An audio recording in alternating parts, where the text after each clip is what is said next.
강철 부대 지금 심각합니다. 심각해요.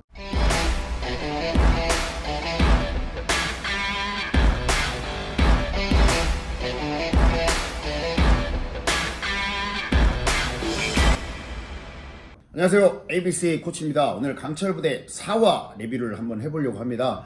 예고한 대로 첫 최종 탈락팀이 나왔죠. 그래서 이 강철 부대 이 4화를 보지 않은 분들께서는 4화를 보시고 나서 시청을 하시는 게 도움이 되실 것 같습니다. 오늘 본 주제가 마음에 드신다고 하면 구독과 좋아요 한번 부탁드리겠습니다. 3, 2, 1 감사합니다. 3화의 마지막 이 동계 강철 크로스핏 대회를 마무리를 했습니다. 해병대와 이제 SSU의 승부는 해병대가 이제 승리를 했고 꽤 많은 차이가 났는데 이 카메라 각도가 약간 짜증나게 해야 된다고 할까요? 이게 뭔가 가까운 듯 카메라를 다르게 하면서 가까운 듯한데 뻔히 저 거리를 잡을 수가 없는데 애매하게 정말 내깼네 엎치락뒤치락 하는 것처럼 보여주는 뻔히 눈에 보이기는 합니다. 어쨌든 해병대가 SSU를 이겼습니다. 큰 차이로. 그래서 해병대는 작년에 서력을 한 거죠. 작년에 이제 최초로 탈락을 했기 때문에 해병대는 우승을 떠나서 최초 탈락이라고 하는 치욕을 씻기 위해 정말 각성이 되어 있었을 거라고 생각하거든요. 각성이 되어 있었을 건데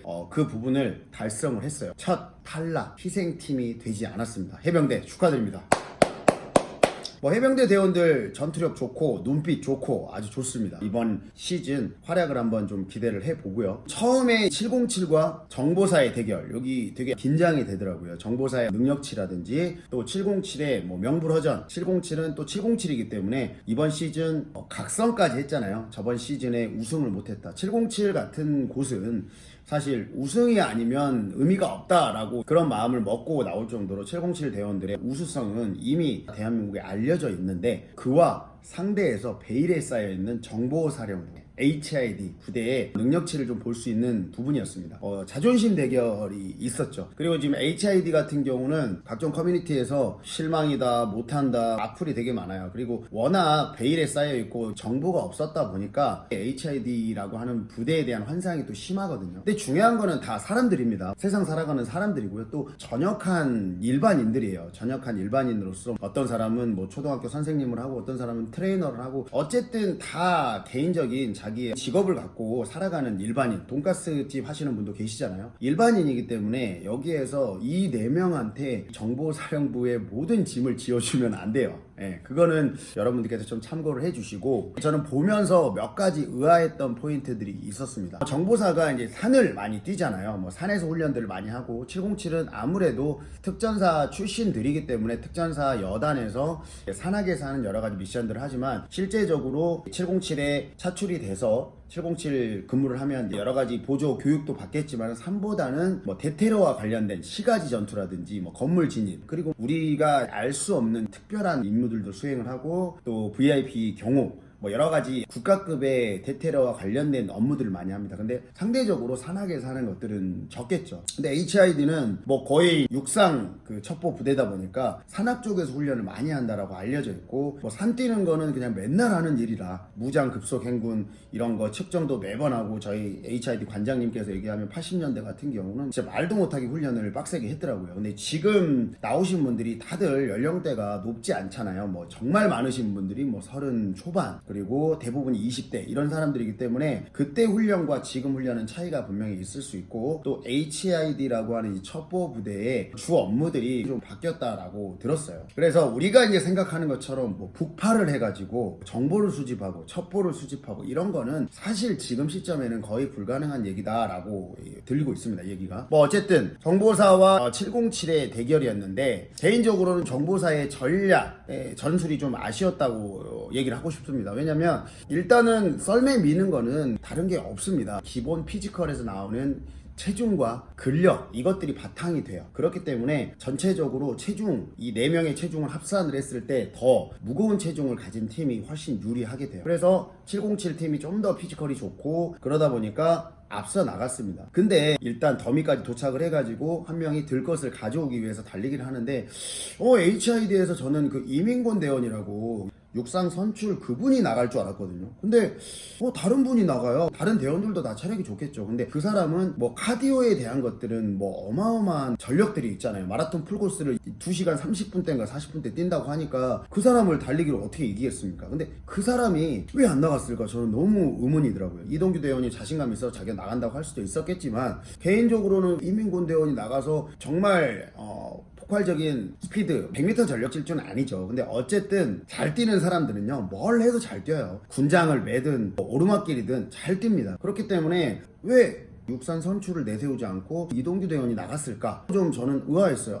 여기서 가장 그런 쪽에 특화된 사람을 보내야 될 텐데 이거 썰매밀고 지쳤을까? 아무리 지쳤다고 해도 기본 그게 있거든요. 그래서 그 부분이 좀 아쉬웠고 카메라 각도로 막 따라가는 것처럼 했지만 결국은 꽤 큰 차이가 나 있어서 이거는 절대 따라잡기는 어렵겠다라고 생각을 했는데 결국 707이 1등을 했죠. 707이 지금까지 다 그냥 빠바바바 올라가 거의 뭐 전승 수준이에요. 제가 초반에 얘기했었잖아요. 강철 부대 우승은 이번에는 707이 높다. 이런 체력전에서까지 우승을 해버리면 나중에 뭐 CQB라든지 707한테 특화가 되는 그런 종목들이 나왔을 때는 더 날아다니죠. 물 만난 것처럼 할 겁니다. 근데 중요한 거는 이번에 이제 탈락팀이 나왔다라는 거예요. 그리고 지금 전체적으로 탈락팀이 탈락을 해서 이 부대가 약하다라고 판단을 할 게 아니고요. 초반에 탈락을 유도하는 미션들이 어떤 것들이었느냐 이거를 생각을 해봐야 되는데 어쨌든 동등한 조건이지만 산악에서 달리기를 한다 이런 것들이 사실은 그 해상에서 주로 훈련하는 부대들한테는 썩 환영할 만한 미션은 아니다라고 판단이 됐어요. 지금까지 계속 보면은 참호격투부터 해서 최강대원 선발전 각계전투 뭐 육상에서 체력 훈련하는 거예요. 그 다음에 이번에 썰매 밀고 이런 거는 체중 대비 하는 건데 지금 보니까 SSU 대원들이 다들 호리호리 하더라고요. 허남길 대원이 조금 덩치가 있는데 나머지 대원들은 다 호리호리 해요. 그러니까 결과적으로는 불리할 수밖에 없는 미션이었다라고 생각이 돼요. 뭐 SSU는 안타깝게 떨어졌지만 우리가 이 사람들의 전투력을 SS 출신의 예비역들이 SSU를 대표한다라고 생각할 필요는 전혀 없습니다. 방송입니다. 그리고 SSU를 대표해서 인간 병기들을 뽑은 게 아니고요. 이 강철부대에서 방송에 적합하면서 캐릭터를 잡을 수 있고 다각도로 판단을 해서 나온 대원들이기 때문에 체력이라든지 미션 수행 능력 이런 것만 갖고 나온 대원들이 아니다라는 거. 그럼 그 대원들이 SSU를 완벽하게 대표할 수는 없는 거죠.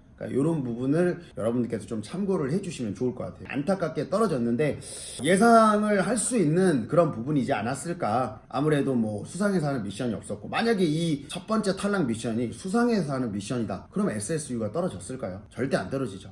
다른 팀들이 분명히 떨어졌을 거예요. 근데 여기서부터가 조금 공정하지 않다. 하지만 기초 체력을 베이스로 하는 거기 때문에 뭐 어쩔 수 없는 것 같습니다. 지금 현 상태의 체력 수준이 더 좋고 해당하는 미션에 적합한 피지컬을 갖고 있는 팀들이 좋은 성적을 거둘 수밖에 없었다라고 생각을 해요. 그렇게 해서 SSU는 탈락을 했고요. 또 UDT 이번에 UDT 조금 불안합니다. 작년에 우승팀 그리고 준우승팀이 둘 다 지금 이번에 미션에서 최하위들을 기록을 했거든요. 이런 부분들이 자존심이 많이 상할 수 있는 상황이고 UDT에 많은 예비역 대원들이 나와서 유튜브에서 활동을 하면서 이제 굉장히 UDT의 이름을 드높였어요.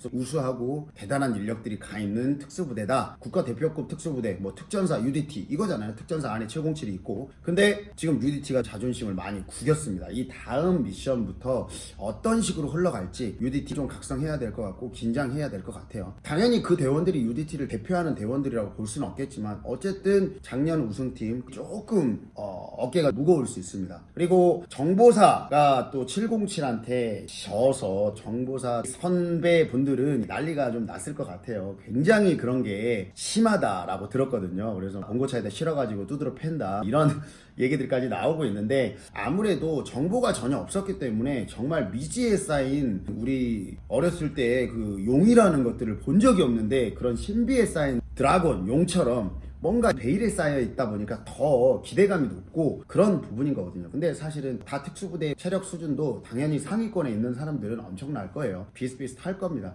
네, 단지 지금 나와 있는 대원들의 체력 이런 것들을 비교를 해야지 우리가 707이라는 부대와 HID라는 부대 자체의 상하 관계를 논하면은 여기서 대화 안 되는 거 아시죠? 네, 방송입니다. 방송. 그래서 그런 부분을 좀 감안해 주시고 뭐 어쨌든 모든 부분에서 지금 707이 계속 앞서가고 있습니다. 그만큼 이번에 707의 활약이 기대되고 HID는 다음 여러 가지 미션들을 또 기대를 해볼 만할 것 같아요. 왜냐면 707한테는 졌지만 전체 순위에서는 3위이기 때문에 강철부대 참가 대원들 중에서는 높은 체력 수준을 보유하고 있다라고 판단이 될 수가 있거든요. 그렇기 때문에 우리가 정보사의 활약을 지켜봐야 될 필요가 있을 것 같습니다. 그리고 강철부대 지금 시청률이 심각해요. 네, 떨어지고 있습니다. 초반 기대를 이렇게 올렸다가 떨어지고 있어요. 그럴 수밖에 없는 게 제가 저번에도 얘기 드렸지만 너무 동일해요. 이 시스템 자체가 동일해요. 초반에 참호격투에 각계전투에 밧줄 타고 뭐하고 강철부대 시즌 1도 그랬지만 더솔저스도 그랬고 밀리터리 서바이벌들이 몇 개가 나오면서 너무 똑같은 느낌의 내용들이 반복이 되니까 이게 좀 지루했던 것 같아요. 그 다음에 스타 플레이어의 부재라고 얘기를 해야 될까요? 육준서, 박군 이런 사람들이 없잖아요. 아무래도 다들 일반인들이고 뭐 연예인들이 아니다 보니까 강철부대를 대표할 만한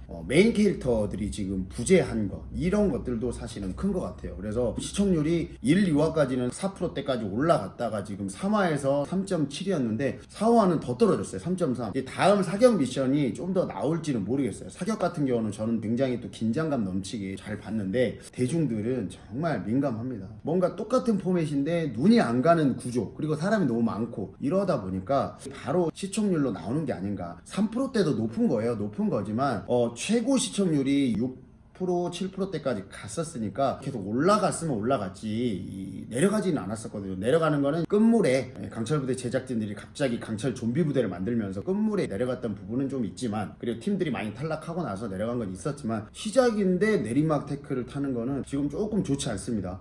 한번 지켜봐야 되고 강철부대 2까지는 이렇게 가겠지만 3에서 이런 똑같은 포맷이면 사람들을 외면할 확률이 높아요. 그런 부분 참고해서 지금 강철부대 심각한 수준이라는 거를 한번 얘기하고 싶습니다. 오늘 리뷰는 여기까지 하고요. 이제 사격 리뷰를 제가 지금 안 했는데 사격 같은 경우는 우리 박원정 예비역 중사가 사격 대회도 나가고 있고 선수를 하고 있습니다. 여러 가지 뭐 권총 사격도 하고 뭐 기관총 사격도 하고 하는데 이 박원정 중사님의 설명을 들으면서 해보도록 하겠습니다. 오늘 리뷰가 도움이 되셨다고 하면 구독과 좋아요 부탁드리겠습니다. 강철 바이바이.